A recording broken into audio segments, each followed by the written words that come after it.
Hello, Meoni here. Welcome back to another housing video, this time looking at items added in patch 7.5. Specifically, there are 13 items that are Everkeep related in 7.5's patch. 10 of these are actually crafted items, one of them is from submersible missions, and 2 of them are from treasure maps. Specifically then, just very quickly showing the things on screen, I can let you pause to read the actual ingredients. All of these are found in the open world for all of these crafts here. We've got the Everkeep partition, dining table, round table chest, sideboard, kitchen counter, platform bed, sofa, curved Everkeep sofa, and the Everkeep rug. And then we have a new item called the Everkeep wall decoration, which is very cool. You see that in Solution 9. This is from the Vistrant drop-off, the Sunken Jawbone, and you need to be rank 141 submersible to be able to acquire this. Other than that, of course, that is also market tradable like all of the other items. And the other 2 items are the Everkeep monitor and the Everkeep stereo system. So those 2 items there are specifically from treasure maps, and this is from your treasure map dungeons as well as treasure maps. So the Brock skin treasure maps as well as the Gargantua skin treasure maps will have a chance to drop those as well, and they are also market tradable. Quite a lot of gil then in this particular area here, and that's all of the Everkeep items. So let's look at them. The first item then, let's start with the Everkeep rug then, and that's what that looks like. So it's got that zigzag pattern with the blue and the grey and the white there and the black. Quite a large rug, actually, quite decent sized. Not too bad. It's not the smallest rug in the world, especially compared to some of the other ones that we've got, like the Corvosi one. So that's a nice modern design. And of course, this rug is dyeable, so we can change one of the colors on the rug there. It does keep the blue and the white and the black, but one of the offset colors there changes to whatever you want on the zigzag, which is quite nice. So if you're trying to match this to other furnishings or, you know, to match a certain style of an area of your room, I mean, you could even have neon green. That looks absolutely insane. Then you can totally do so. I quite like the turquoise on that, actually. It's quite a snazzy rug indeed. Next up, we have ourselves the 2 types of sofa. So firstly, the Everkeep sofa, which is your traditional sofa, and it looks absolutely amazing. I think you might agree there. Let's go into first person so we can pan this around. We've got LED strip lights around there. It is the sort of heavy-duty looking, almost very uncomfortable sort of seating that you might expect maybe in an airport lounge or something like that. I don't know, maybe I'm going to different airports, but maybe they don't have LED lights.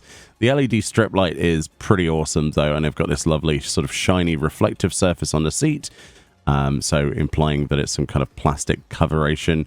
Pretty cool, honestly, not a bad looking sofa. We also have the other type of sofa, though, that some of you might be more familiar with memes. This is the curved Everkeep sofa, and this one is quite nice, actually. It's exactly like you would expect it to be from Solution 9, if you've ever sat on this. Yeah, nice and shiny.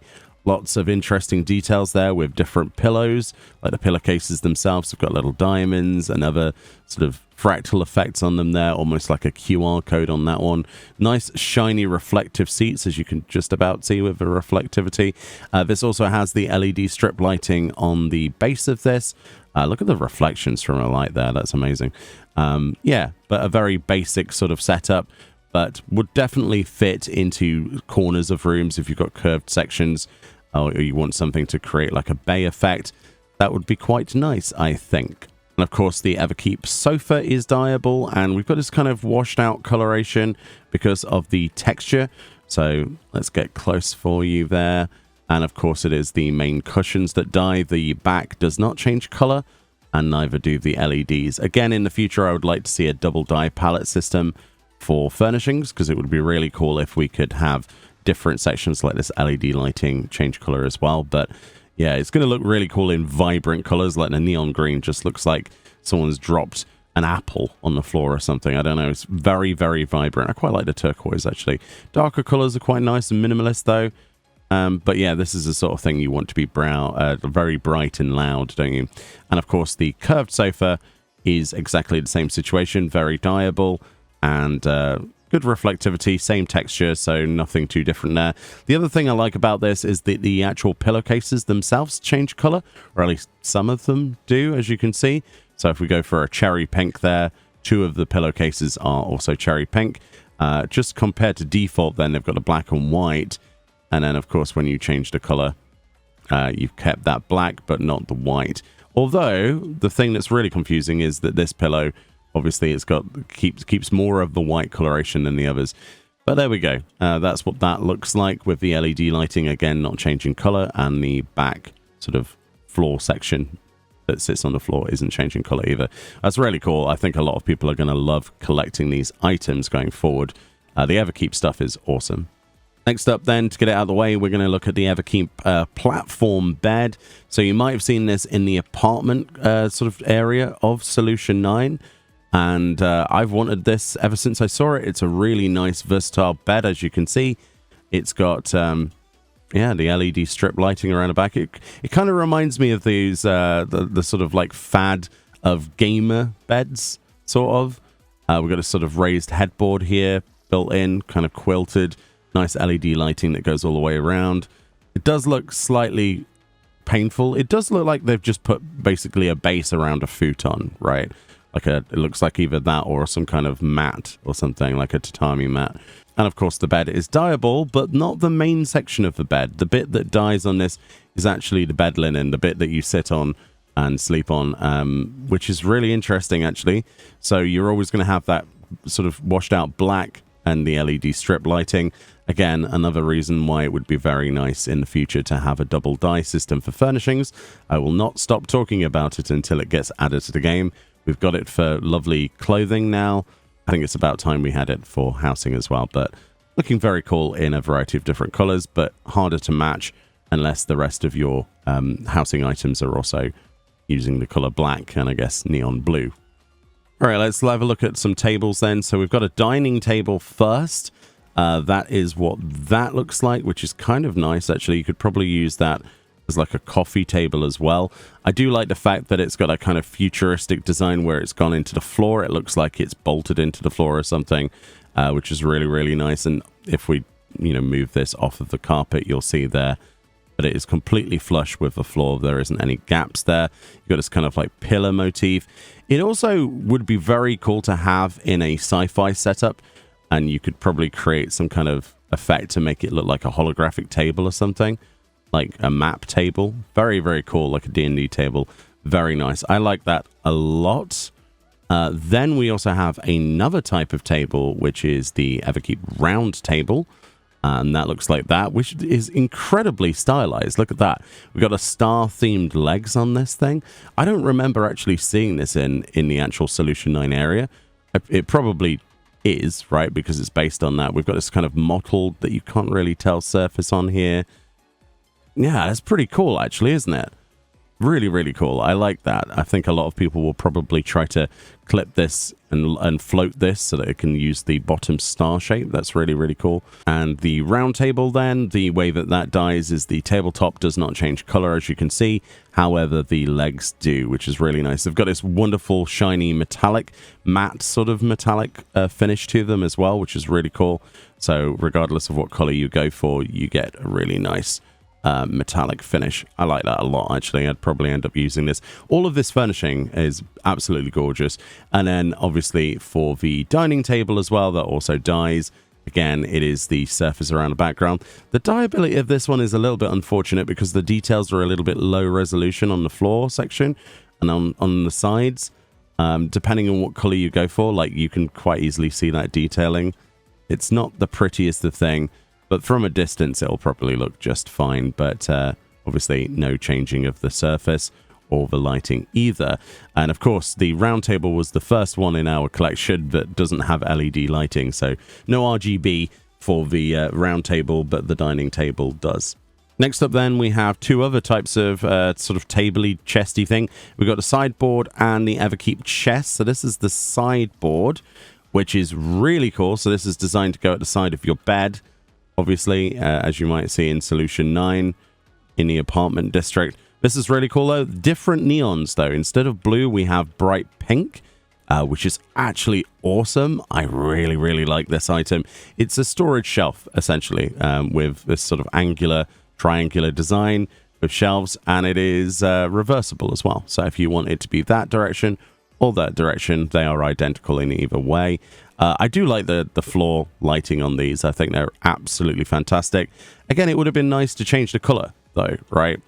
Like, because we can already have like neon lights that we can change the color of. It would be cool if that was an option. But yeah, that's supposed to go at the side of your bed. But of course, the color matching is going to be slightly off with that.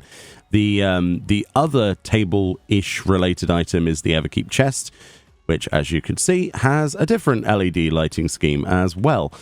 This time designed to be like a container where you would keep your clothes or something. Again, fully reversible, apart from one of the sides has the drawer openings on all sides. Nice shiny surface. This really interesting sort of very arty, isn't it? The sort of wood surround there, kind of like instead of legs, like holding it in place, kind of like a walnut. Very, very nice. Very subtle sort of white lighting on these. Very, very subtle. Again, a complete contrast from the others, but I guess you're supposed to mix and match. Nice, shiny, reflective top surface. So that's going to reflect a lot of light in the room. For dyeability with the chest, then, it is the main top surface that changes color and not the drawers or anything. So if you wanted to try and match that with other colors, you totally can. The drawers will always stay that sort of charcoal color, with the walnut not being affected on the sides either. So there's a little bit of a clash. It's going to restrict what things look good with this. But yeah, solution 9, so you go bright colors, right? If I wanted to make, you know, Honeybee Lovely's room, then I'd probably go for like a honey yellow. It's quite nice, like dye application. It would be nice if there was more sections to that though. And then the other item here, the sideboard as well, is also dyeable, and the section that changes color on this is actually a lot more of the texture. I was surprised. So there's the default, which is the white, and if we go for like a jet black for a second, yeah, you can match it to the other piece of wood that's a part of that, or have a nice contrast. Of course, we can't change the color of the LEDs, but that's quite minor in the grand scheme of things, I suppose. If you're going for a stylized room, you could always have a really bright cherry pink or neon pink wood surface with the neon lights. That is, wow, that is pretty exceptional, isn't it? But yeah, the dyeability on these items so far has been great. Next, then, we have the Everkeep partition, which is a simple partition, and this is also a crafted item, and it's quite nice, actually. This is a sort of like your modern solution to separating rooms, but instead of it just being a partition, I don't know if you could see here, the lighting's a bit dark. We've got like coat hooks on one side, as well as a couple of shelves, which are functional shelves. We can place things on there, and on the other side, we've got that nice flat partition. So it's designed to be seen from both sides.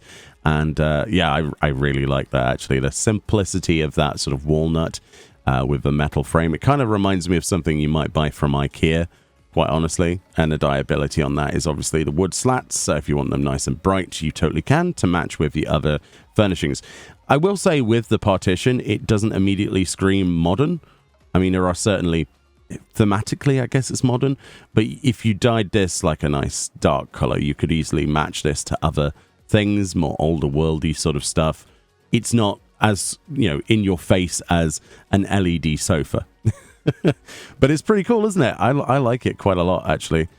It's nice. Good partition, good use of partitions, and giving us shelf space as well, but without taking up the entirety of like a ceiling height, and giving you a nice separation for a space, a living space. And then lastly, for our normal crafted items, we have the Everkeep kitchen counter, which is a very large item, which is why I waited for this to be shown last. This will probably be used in so many places. It is absolutely gorgeous. In fact, I can't really zoom in to get this in, can I? We've got this beautiful, shiny, sort of marble-esque top. Well, marble effect top. We've got ourselves the LED strip lights, 2 sets of them. So we have the sort of pale white ones on the top there, and then the blue around the base. We've got ourselves a sink unit, which is pretty big, quite nice, so you don't have to use a separate sink item. And we've also got a stovetop as well, with an oven or whatever other utility you pretend that is. I'm guessing that's an oven with a nice hob on the top with little LEDs on there. It's really cool, isn't it? I really, really like this. One of the big reasons I like this is because it's a singular item and it takes up one housing slot, and it's absolutely massive. So if you want a big kitchen, instead of having to place units individually and trying to line them up, and you don't mind RGB, this is definitely going to be for you. This is such a lovely item, and I can imagine a lot of people want to get this. Dyeability for this then, honestly, I'm not disappointed at all, because the black marble top would look a bit weird and washed out anyway. If you've ever dyed anything in this game that has a marble effect surface, it looks a bit strange. So I'm kind of glad that we can change just the cupboard doors on this and the actual wood. It looks quite nice, doesn't it? Very, very nice. Again, a little bit in the face with the LED lights. Also, I wish that the LED lights for this countertop, because you can see they're around the edge. I mean, you can't really see if I go first person. Camera work. Or around the perimeter of it, but they're not on the inside. So I guess this is intended to be in an open plan sort of setup, so you've got the advantage of the lighting. You're not going to put this against a wall, this surface. At least I don't think you would, because you would miss out on the other lighting. You'd want this to be like a freestanding island. It kind of reminds me of like MasterChef or something, you know? It's so huge. I love it. And there are lots of really great kitchen items in this game as well. So very, very pleased with this one. Much bigger than I expected it to be, and well worth the craft. So let's move this one over here. I'm running out of space, as you can see. There's a lot of housing items. Next up then, we have the item from the submersible voyagers. So first of all, we need to make room on a wall. Oh, not that one. We'll use this one for a second. Okay. So we've got ourselves the Everkeep wall decoration. Just as a reminder, that's the Varistan drop-off of the sunken jawbone, which is rank 141 of a submersible that you need. It is a dyeable item, so that's cool, and it is wall-mounted. You might have seen this in Solution 9, and I've wanted this ever since I've seen it. Of course, it's dyeable, so you can change colors. It's basically a speaker system as like wall art, right? But that's really, really cool. If you're looking for something for your, let's say you've got a DJ set or something, this on a partition near the DJ booth, like the Everkeep DJ booth, would look really cool. And the dyeability on this as well is pretty good. It does change the color of that wood. It's kind of got that kind of retro new feel to it. But you can go for really bright colors, and obviously it's designed to look like the, you know, like a sound wave, effectively, you know, synthesized visualization, which is really, really cool. I can imagine a lot of, you know, clubs and event places in 14 are probably going to be rubbing their hands together trying to get this from the submersibles, or trying to get it for a decent amount of gil. It does sell quite highly at the minute. Most submersible stuff does, right, in the first couple of weeks. That should come down in price over time. But yeah, what a really neat item. So that's that one. And then we have ourselves the Everkeep monitor, and we also have the Everkeep stereo, which are both from your Brak Skin or Gargantua Skin treasure maps or treasure map dungeons. Let's see. Oh my goodness. Wow, this is so much bigger than I expected. Look at that. Whoa. Okay, that is sick. I thought this was going to be a small little tabletop item or something. It isn't. It is literally a holographic projector. Look at that. With like a single message on it, I get that, but it'd be cool if you could change the image. But is this our first sort of living room television that we've actually got in the game, so to speak, or close to? Interesting sort of design down here with the projector, and then we've got a holographic screen. That looks actually cool, and of course you can pass through it because it's a hologram. My only issue with this item is it's not dyeable, so you're not going to be able to change the colors or anything. So unless you're going for that blue look, it might look off, but you can definitely imagine sitting down on the sofa and watching that. That is a big screen. That's very cool. Very cool. And if you wanted to use this for sci-fi builds or whatever, it's awesome, isn't it? Absolutely awesome. Awesome. What does that say? Does that say Arcadian? I can't really tell. That's definitely a D-I-O-N, I think. Something Arcadian or something, maybe Solution? I don't know. I actually don't know what that says. It might not say that at all. But that That is very, very cool. The other item then, the last item also from Treasure Map Dungeons, is the Everkeep stereo, which is dyeable. And it says, debates around as to whether the quality of the sound these devices emit affords their cost. Okay. Oh my god. It's like a next generation PlayStation. It's it kind of reminds me of like an ice cream sandwich or a piece of art. So that's the stereo system. Okay. We've got these interesting sort of designs on the side there. That's a unique... Oh, wow. It really is a PlayStation 5. It looks like a next gen, like a PS6. This is what I imagined a PS6 will look like a stereo. I mean, to be fair, it's these curved bits that come above that, and then like the you know, the ventilation section and the LEDs. That's kind of cool, isn't it, actually? I mean, even if you want to call it a stereo, if you put this next to that TV, it just looks like a PlayStation or something, doesn't it? Apart from a little, you know, speakers that are there. This item is dyeable then, so how does that change color? Okay, it's the side plates then, so similar to the PS5. You can buy separate plates for it, can't you? You can't change the LED. It's just the side plates that seem to change color. I mean, that's still pretty cool, isn't it? You can go for really vibrant colors. I think a lot of people will probably want to get this. It is a very tall item, though. Look at this in comparison to my Mikote. Is that the future? Just have even bigger consoles? To be fair, the PS5 is way bigger than anybody probably predicted. Like, the PS4 looks like a baby next to it. So who knows what the future of games consoles are going to look like. I like how the coloration has got this kind of sheen on there, look. It's made like a gradient effect with the lighting. That's quite cool. And it's just because of the different shape, sizes, and the angle. That's really, really nice. Again, it's just another little thing, isn't it? But that is all of the Everkeep items then. And quite frankly, I think we got definitely fed this patch in terms of Solution 9 and Everkeep stuff. There are still some items, as much as it pains me to say, that I would like to see also added in future housing from Solution 9, but I think they've done a fantastic job of giving us a lot of items. I mean, 13 items at once makes up 90% of the housing items in this patch. There are a few others, but what an exceptional selection of items. I definitely think that the sofas are great. The TV and the PlayStation thing, the stereo is great. The wall mounted stuff. I don't think I dislike a single piece. I dislike some of the dyeability, but that's always going to be the case whilst we only have one palette. Anyway, thank you so much for watching. Hopefully that gave you an idea of what to look out for. And of course, you know, try to get these things from submersibles or craft them yourself. Save yourself some gil in the long term. Much love. More videos on the way from patch 7.5 onwards. And I'll see you all next time. Now I've got to redecorate this entire FC place because these items are too cool to store. Honestly, it's so cool.